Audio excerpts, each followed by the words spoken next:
Hi everyone, this is Bridget. If you're like me, you're in the tail end of your master's degree in counseling program, and it's time to take the CPCE and the NCE. And one of the things that I wish I had seen before is an individual critique on each one of the general study guides that people recommend and why you liked it and why you didn't. So I've kind of given a general review of all of them, but now I'm going into a specific rule of some of them. So the first one I'm going to do is this one here. It's the NCE exam prep for 22-23. And you'll notice these balancing rocks. It's important to recognize the rocks because there are actually two books that have the balancing rocks. And this is the Newstone. So you'll see here, it says Newstone on it. And this wasn't a great fit for me, and I'll explain why.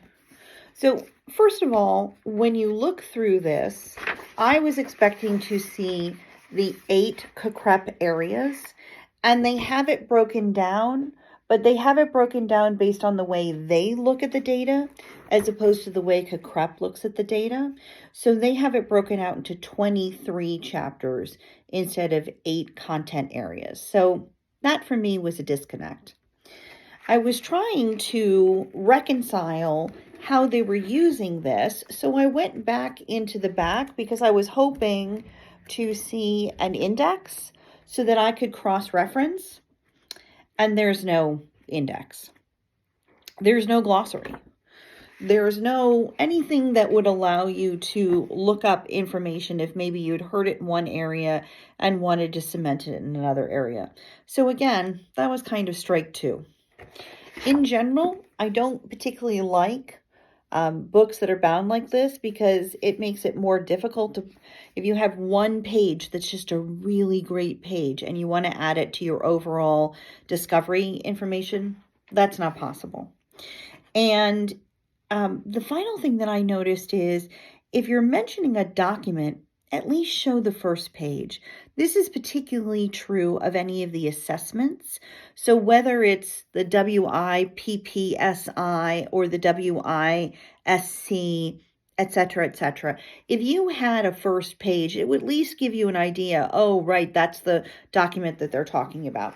But there are no, even in the assessment areas, it's all just text. It doesn't do anything along those lines, which would be helpful, I think, for remembering. It doesn't have any mnemonic devices. It's simply, this is the information.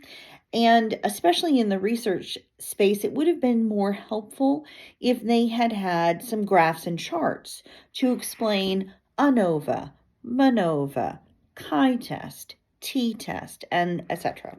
So overall, this wasn't a great fit for me. It might be good for some folks, but this wasn't a great fit for me.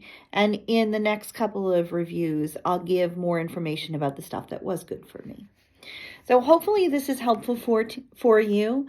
Good luck in studying for the CPCE and the NCE. I'm rooting for you.